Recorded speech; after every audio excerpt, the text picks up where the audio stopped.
Jangan lupa like, comment, and subscribe channel YouTube TVRI Bengkulu dan nyalakan lonceng notifikasinya.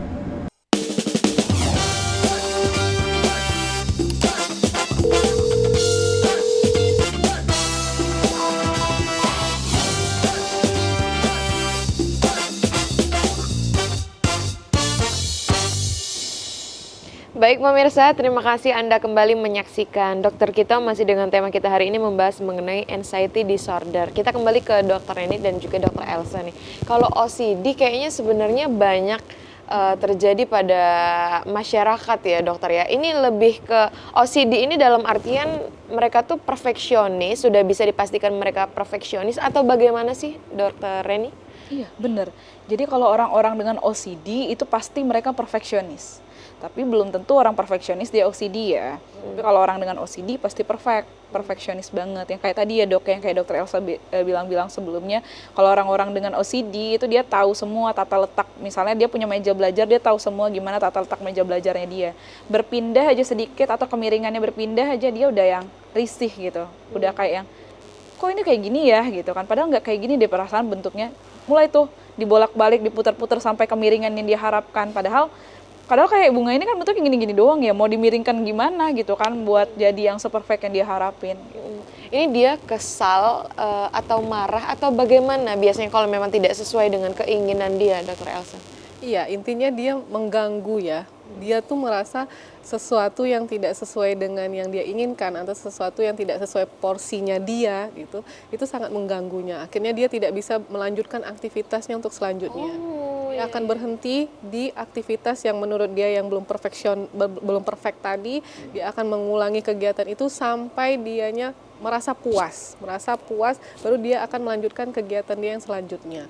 Sama halnya kayak mengunci pintu tadi ya, dia akan merasa terusik terus, tadi udah kunci belum? Balik lagi ke rumah, oh udah oke, terkunci.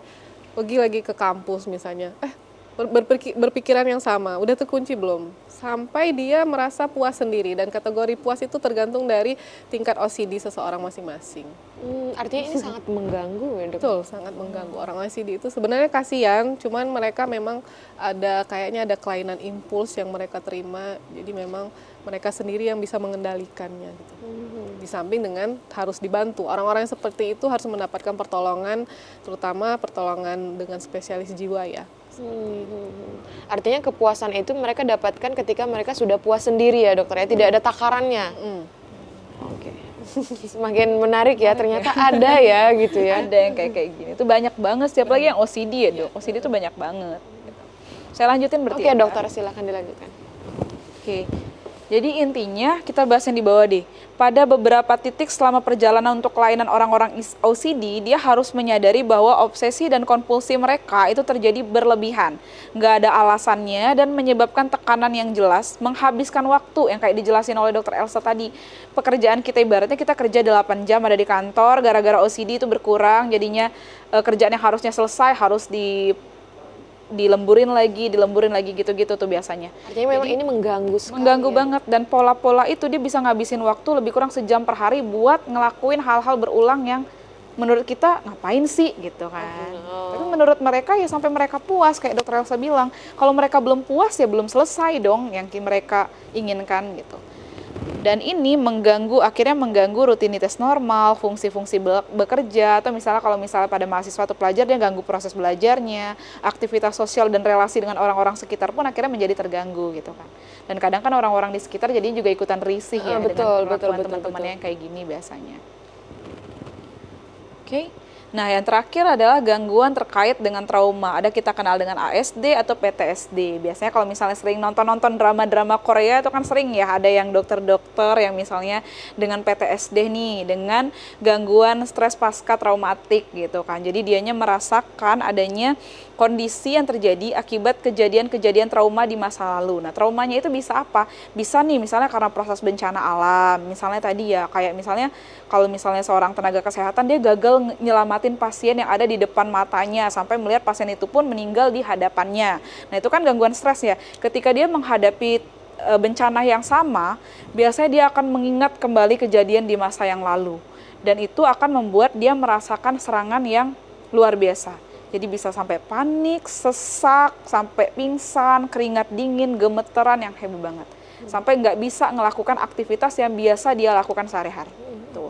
Nah, ada yang kita kenal dengan ASD, ada yang PTSD. Nah, kalau ASD itu masih akut nih, masih kejadiannya awal-awal. Biasanya dia terjadi 2 hari dari kejadian traumatik dan biasanya sampai dengan 1 bulan. Selesai 1 bulan itu udah aman, nggak ada lagi kejadian ini. Nah, tapi kalau PTSD dia berlangsung lebih dari sebulan. Jadi kalau misalnya udah yang kronis banget sampai 6 bulanan, ini terjadi kejadiannya. Dan orang-orang yang kayak gini tuh butuh konsultasi, butuh pemeriksaan, butuh obat-obatan yang memang menenangkan. Jadi mereka bisa ibaratnya ada ya, yang kan kalau pengobatan nanti akan dijelaskan lebih lanjut sama Dokter Else. Jadi kalau buat pengobatan pada pasien-pasien kejiwaan itu nggak cukup sama obat-obatan. Ada yang paling penting itu adalah cognitive behavior therapy. Jadi gimana sih kita melatih agar perilaku orang ini pun nggak berulang-ulang sama seperti kejadian-kejadian sebelumnya. Jadi benar-benaran kita masukin alam bawah sadarnya, kita kayak komunikasi di sana, diajak terapi, kemudian diberikan solusi. Misalnya ada kertas nih, nanti dikasih tahu, oh paniknya karena apa, cemasnya karena apa, dicatat. Nanti kan dicatat, dicari solusinya. Kira-kira solusi yang bisa dia lakukan apa untuk menghadapi kecemasan itu. Kalau misalnya dengan solusi itu dianya bisa, berarti bisa dengan terapinya kayak gitu doang. Tapi kalau nggak bisa ya kita butuh terapi yang lainnya gitu. Nanti bakal lebih lanjut dijelaskan oleh Dokter Else. Udah dari saya udah selesai. Artinya ini juga lingkungan juga sangat berpengaruh ya Dokter Else ya? Sangat ya. Jadi kalau punya cerita sebenarnya ada Pak dulu dapat pasien ya, dia PTSD. Sebenarnya dibilang PTSD sih kalau kita orang yang normal ya, maksudnya kalau sistem pertahanan mental health kita yang bagus kan, kalau kemarin kasusnya adalah putus cinta. Anak-anak ABG putus cinta. Ya termasuk trauma ya, trauma bagi dia, mungkin baru pertama kali yang dia rasakan. Tetapi sayangnya dia support sistem dari keluarga besarnya itu tidak full seperti itu ya, tidak terlalu mensupport. Malah dia kayak dicecar sama kakaknya, sama ayahnya, sama ibunya. Menyepelekan trauma yang dia dapat. Jadi hati-hati kalau seseorang itu mulai bercerita dengan kita, mencurahkan atau curhat dengan kita tentang permasalahannya, jangan sekali-sekali menyepelekan permasalahan orang lain.